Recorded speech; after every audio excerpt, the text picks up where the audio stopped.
জেলখানার ভেতরে মাওলানা মামুনুল হককে দেখেছি রাত 2টা 2:30টার সময় উঠে 4 পারা 5 পারা দাঁড়িয়ে দাঁড়িয়ে, এখন 50 বছর বয়স, তাও পড়তেছে। আমার 33 বছর বয়স, আমার পা লেগে যায় 2 পারা পড়তে, অথচ তার মাথায় ব্যথা। দেখবেন যখন আদালতে আসে তখন কোনের ভেতরে ভর দিয়ে আসে, অথচ এরপরও জেলের ভেতরে থাকাকালীন প্রতিদিন এই 3টা বছরে তাদের তাহাজ্জুদ আর নফল নামাজ মিলে প্রায় 6-7 পারা করে পড়ে। আমরা পারি না। আমিও তো হাফেজ, আমার মাজাও ব্যথা না, পাও ব্যথা না, 2 পারা পড়তে গেলে কেমন যেন লাগে। আমার বয়স 33, ওনার বয়স 50, তারপরও ইবাদতে আমি পারছি না ওনার সাথে। কারণ ইবাদতের ভেতরে একটা মজা আছে। যদি রাতের বেলা তাহাজ্জুদ নামাজে আপনি কান্না করতে পারেন সেজদা দিয়ে, স্ত্রী ব্যবহারে ওই শান্তি পাবেন না। এ পৃথিবীতে আমাদের কাছে সবচাইতে বেশি আনন্দের কাজ মনে হয় স্ত্রীর ব্যবহার। কথা বলেন না কেন? কিন্তু তাহাজ্জুদের নামাজে যদি আপনি গুনার কথাগুলো স্মরণ করে কান্না করতে পারেন বড় একটা সেজদা দিয়ে, এমন একটা আনন্দ পাবেন, মজা পাবেন, দেখবেন দুনিয়াতে ওই মজা আর কোথাও নেই।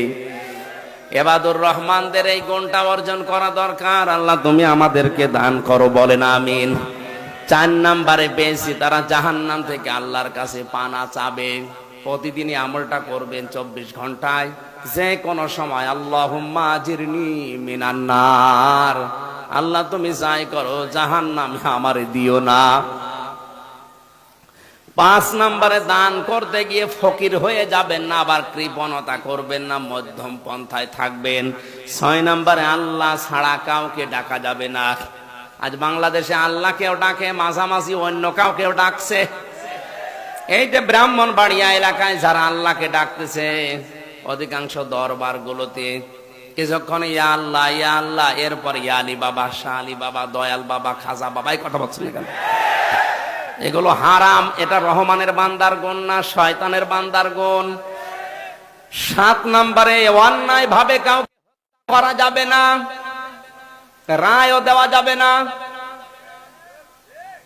9 নম্বরে জিনা করা যাবে না। এখানে 3টা বললাম পরপর। আল্লাহ বাদে অন্য কাউকে যারা ডাকে, অথবা আল্লাহকে ডাকে পাশাপাশি অন্য কাউকে যারা জুড়ে দেয়। 2 নম্বরে যারা অন্যায় করে, 3 নম্বরে যারা জিনা করে, এই 3টা পাপের শাস্তি হবে ডবল।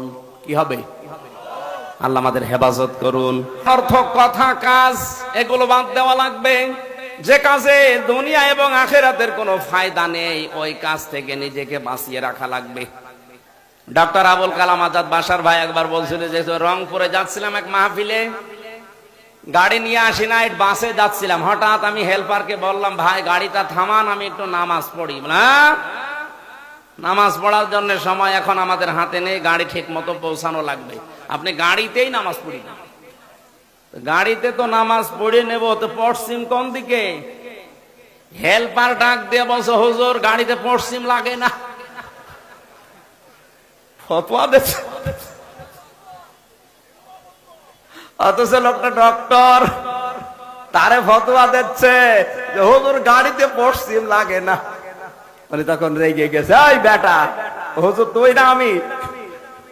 তোরে আমি জিজ্ঞাসা করলাম একটু থামা, থামালি না, পশ্চিম কোন দিকে তাও বলিস না, তুই ফতোয়া দিলি, তুই ফতোয়া বুঝিস?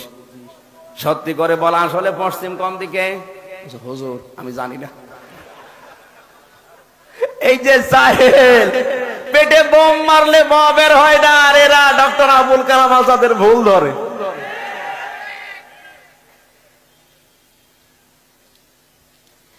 তিন নম্বরে আল্লাহ পাক বলেন, হে নবী, ওই মানুষগুলো আপনার রবের জন্য রাতের বেলা দাঁড়িয়ে যায়। কার জন্যে? ওয়াল্লাযীনা ইয়াবিতুনা লিরাব্বিহিম সুজদাা ওয়া কিয়ামা। রাতের বেলা যখন দাঁড়ায় তারা শুধু দাঁড়িয়েই থাকে না, কোরআনে কারীম তিলাওয়াত করে।